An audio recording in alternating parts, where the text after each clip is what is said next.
శ్రీమాత్రే నమ. జై గురు దత్తాత్రేయ నమ. ఈ వీడియోలో మనం మకర రాశి వారికి మార్చి 2వ తారీఖు నుంచి 8వ తారీఖు మధ్యలో జరగబోయే వార ఫలాలు పరిశీలించినప్పుడు ఈ వార ప్రారంభంలో ధనస్థానంలోకి రవి శని గ్రహాల ప్రభావం చాలా వరకు మీ కుటుంబంలో విరోధాలకి సమస్యలకి కారణమయ్యే అవకాశం ఉంది.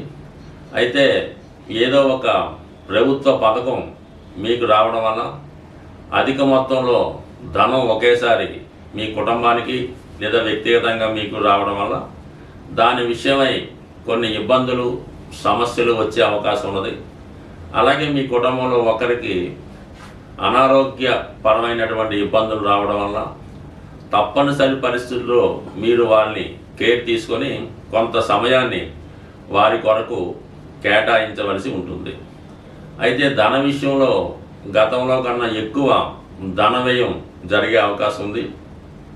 అది మీ పెద్దవారికి సేవ చేయడానికి కానీ, హాస్పిటల్ సంబంధించిన ఖర్చులు కానీ, లేదా ప్రభుత్వానికి చెల్లించినటువంటి పన్నులు ట్యాక్సులు వగైరా చెల్లించడానికి కొంతవరకు ఆర్థిక పరమైనటువంటి ఒత్తిడి, ఆ ధన సమస్యతోనే కుటుంబ సభ్యుల మధ్య విభేదాలు జరిగే అవకాశం ఉంది. అయితే కుజుడు మీకు 6వ స్థాన సంచారం వల్ల ఎటువంటి సమస్య అయినా, అటు కోర్టు సమస్య కానీ, పోలీస్ స్టేషన్ సంబంధించిన కానీ, రక్త సంబంధికులతో అన్నదమ్ములతో ఉన్నటువంటి విరోధాలు కానీ, విభేదాలు కానీ చాలా వరకు మీకు అనుకూలంగా మారే అవకాశం ఉన్నది.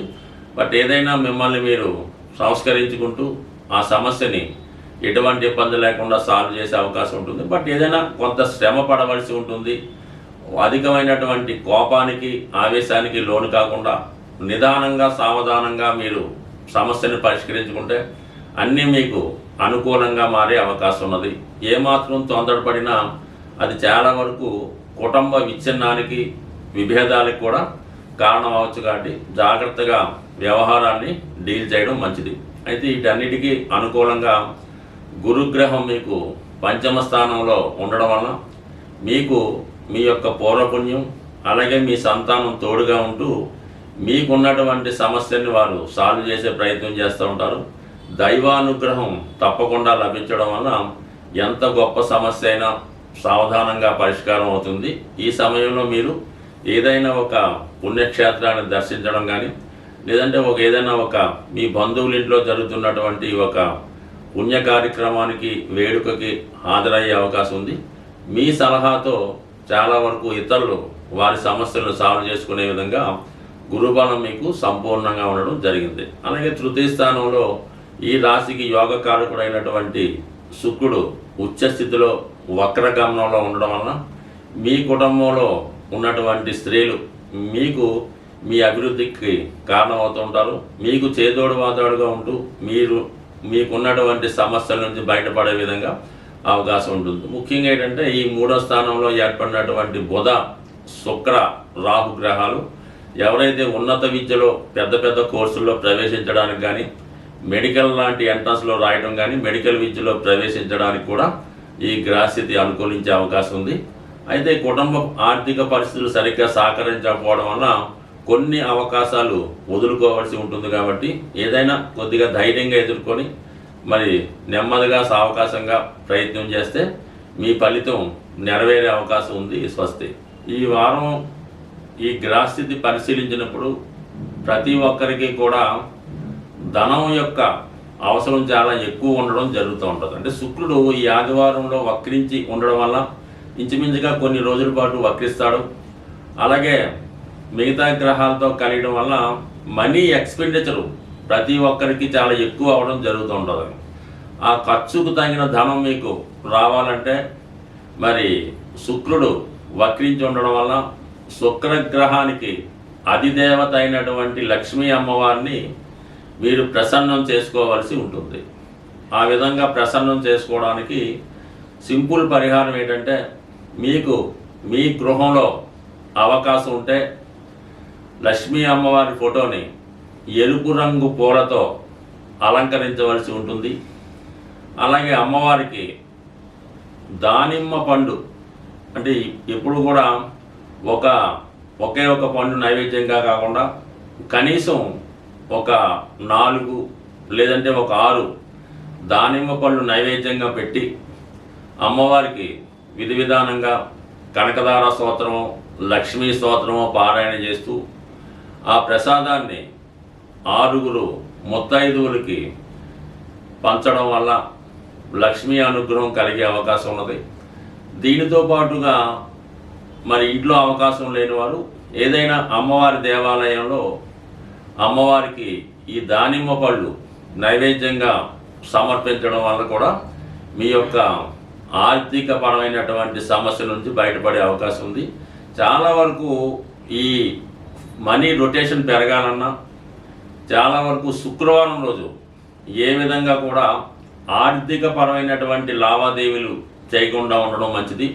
ముఖ్యంగా ఎంత అవసరమైనా సరే శుక్రవారం రోజు ఈ బంగారాన్ని తాకట్టు పెట్టడం కానీ లేదంటే ధనాన్ని ఎవరికైనా అప్పుగా ఇవ్వడం కానీ ఖర్చు పెట్టడం కానీ చేయకుండా ఆ ఒక్కరోజు నియమంగా పాటించవలసి ఉంటుంది. అలాగని ఫోన్పేలు గూగుల్ పేలు వాడకుండా మీకు ఎంతైతే బ్యాలెన్స్ గురువారం నైట్ ఉంటుందో అదే బ్యాలెన్స్ శనివారం ఉదయం దాకా మెయింటైన్ చేయగలిగితే కంపల్సరిగా కొద్ది వారాల్లోనే మీ యొక్క ఆర్థిక పరమైనటువంటి సమస్య పరిష్కారం అవుతుంది.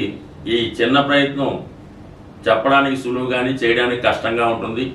ఒక్కసారి ఒక 6 వారాలు ప్రయత్నించేయండి. మీలోనే మీకు తెలియకుండా ఒక గొప్ప ధనపరమైన అవకాశాలు రావడం జరుగుతుంది. స్వస్తి. సరిపోయిందా? 2.5 వచ్చింది. ఇంకొకటి చెప్తావా? ఇంకోటి తీసుకోండి సార్. సరే. అలాగే వేరొక పరమైన సమస్య కూడా చాలా వరకు ఈ ధనం గురించి ఈ ధనం నిల్వ గురించి రావడం జరుగుతూ ఉంటుంది. ఎక్కువగా ఈ ఆంజనేయ స్వామి వారికి మంగళవారం రోజు సింధూరంతో పూజించవలసి ఉంటుంది.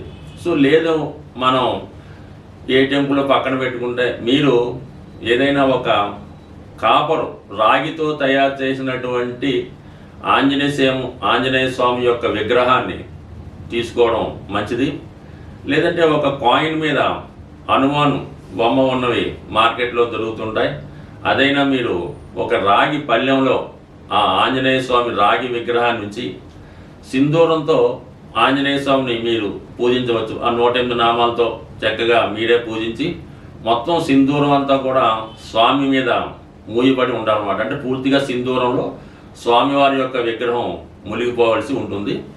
అప్పుడు మీరు దాన్ని ఎవరు టచ్ చేయని ప్రదేశంలో పెట్టి ఏదైనా బయటికి వెళ్ళినప్పుడు మాత్రం ఆ సింధూరాన్ని మీరు తిలకంగా ధరించి వెళ్ళవలసి ఉంటుంది.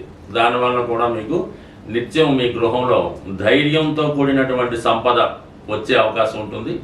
అలాగే ఇదే రెమెడీ మీరు మన విఘ్నేశ్వరుడు కూడా బ్రహ్మాండంగా చేయొచ్చు. విఘ్నేశ్వరుడు కూడా సింధూరంతో అష్టోత్తరంతో పూజ చేయడం వల్ల కూడా మీకు కేవలం ఈ రెమెడీ పనిచేసే అవకాశం ఉంది. దీంట్లో ఎక్కువగా ఉపయోగించవలసింది స్వచ్ఛమైనటువంటి సింధూరం, కల్తీ లేని సింధూరం.